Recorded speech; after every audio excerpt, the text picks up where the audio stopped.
उठते हैं कदम रुक जाते हैं दिल हमको कभी समझाता है हम दिल को कभी समझाते हैं।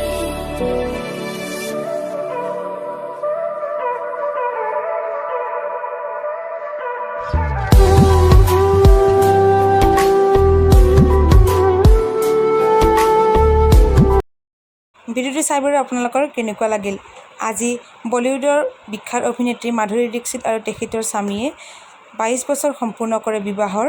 দুয়োগৰাকীলৈ বিবাহ বাৰ্ষিকীৰ বহুত শুভকামনা জ্ঞাপন কৰিলোঁ।